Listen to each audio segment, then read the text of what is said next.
Today we're going to discuss about arrest of the ex-head of intelligence that shocks experts and alarm allies in Canada. Let's read about this, and then we'll discuss this. Canada and its allies are scrambling to access the damage inflicted by what experts believe should be the largest security breach in the country's history after a senior federal intelligence official was arrested on charges of stealing covert information. Following a lengthy investigation by the Royal Canadian Mounted Police, Cameron Ortis, the leader of the police force's own intelligence unit, was charged on Friday with leaking or offering to share covert information. On Monday, the RCMP commissioner, Brenda Lucki, acknowledged that the Ortis 47 had access to intelligence from both domestic and international allies.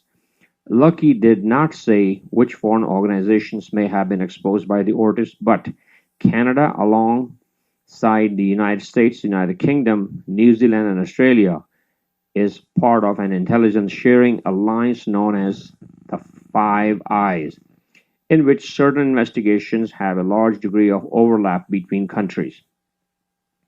We are aware of the potential risk to agency operations of our partners in Canada, Lucky said in a statement. Security experts said that case could have a profound impact on Canada's relationship with its allies. Officials in other countries are notably tremendously concerned about the safety and integrity of their own investigations, said Stephanie Carvin, a professor of the international affairs at Carleton University and former national security and analyst for the federal government. If Ortis has been successful in sharing the information, the damage could be unprecedented in Canadian history, she said. But we don't know yet, and that's the thing that's keeping a lot of people on edge. We know it could be bad. But how bad is it? Canada has fairly well-established protocols to dealing with intelligence breaches, said Jessica Davis, a former intelligence analyst for the Canadian government and head of the Insight Threat Intelligence. We have had a lot of pretty intense breaches, particularly with the WikiLeaks, Edward Snowden, and with Chelsea Manning. She said, I think that our allies are probably asking themselves, first of all, what information has been accessed and what steps are currently being taken to make sure that it doesn't happen again.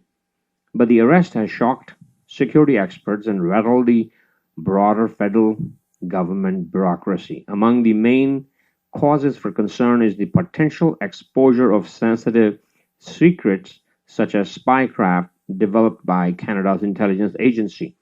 The governments will lose court cases to protect their sources and methods. That's how important this is. They would rather let a court case collapse than make the information public, said Carvin. Ortis faces 5 charges under Canada's Security of Information Act as well as 2 under Criminal Code, all in relation to alleged incident that occurred between 2015 and 2019. The charges show the Ortis is accused of communicating covert operational information in 2015. He also faces charges of sharing secret information with terrorist groups or foreign entity, but it remains unclear if he had interacted with a state or individual. Charges under the Security of Information Act meant to prevent those who have access to classified information from leaking it, or extremely rare in Canada, If convicted, Ortis could face 14 years in federal prison. Canadian media outlets have speculated that Ortis could have been communicating with Russian or Chinese state actors or organized crime rings. But because so little is known about the scope of content of the information he's accused of accessing, both Carvin and Davis urge caution. It's very early to try to out whoever you think might have been involved. It's very early. Try to find out, said Davis, calling speculation over Ortis' past experience or academic interest very tenuous. Tenuous is fragile. Ortis appeared in an Ottawa court on Friday, but his case was adjourned until September 20th in order for him to obtain legal counsel. चलिए आज discuss करते हैं। बड़ी अजीब बात है कि उसको कोर्ट में पेश किया गया ऑर्टिस को, लेकिन उसके पास लीगल काउंसिल ही नहीं है। सो इसका मतलब है एक तरह से छापा मारा गया, उसको पकड़ा गया, जो भी इंफॉर्मेशन इनके पास है उसके अगेंस्ट एक तरह से उसको पकड़ के लाया गया, और भी उसके पास काउंसिल नहीं है। इन केसेस के अंदर जहां पे कई बार इंटेलिजेंस चीफ्स रिलेशनशिप बनाने के लिए कुछ इंफॉर्मेशन रिलीज कर देते हैं जो नहीं करनी चाहिए। हैप्पी आवर में बैठे बैठे, हैप्पी आवर शाम को ड्रिंक लगाते बैठे बैठे कुछ मुंह से बातें निकल गई। कई बार ये बातें दूसरे का विश्वास जीतने के लिए की जाती हैं, कई बार दूसरे को रिक्रूट करने के लिए की जाती हैं, और कई बार वो शराब के नशे में कही जाती हैं, और कई बार मुंह से निकल जाती हैं। और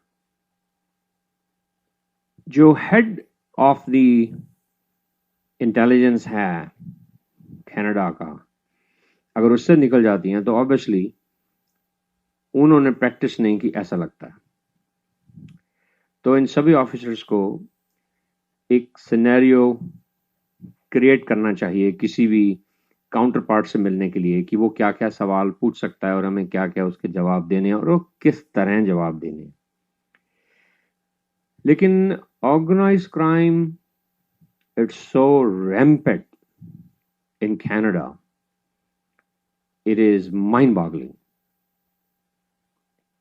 शूटिंग्स उतनी नहीं होती जितनी यूएस में होती हैं, लेकिन जो जिस तरह से ऑर्गेनाइज क्राइम फैला है कनाडा में पिछले 25 साल में, इट्स माइंड बॉगलिंग।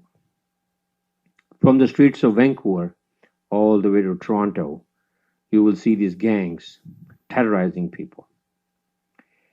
And उनके जो काउंटरपार्ट्स हैं जो दूसरे कंट्रीज में हैं, उनके साथ लिंक बनाने के लिए या उनसे सामान लेने के लिए या उनसे उनको सामान बेचने के लिए ये एक दूसरे से मिलते रहते हैं, और उस मिलने जुलने में इस तरह की बातें मुंह से निकल जाती हैं। ये स्वाभाविक है। चलिए, इसके बारे में इससे ज़्यादा टिप्पणी नहीं हो सकती, क्योंकि मैं इस बारे में कुछ रेकमेंडेशन नहीं कर सकता, क्योंकि लोग खुद ही सियाने हैं क्या करना क्या नहीं करना चाहिए।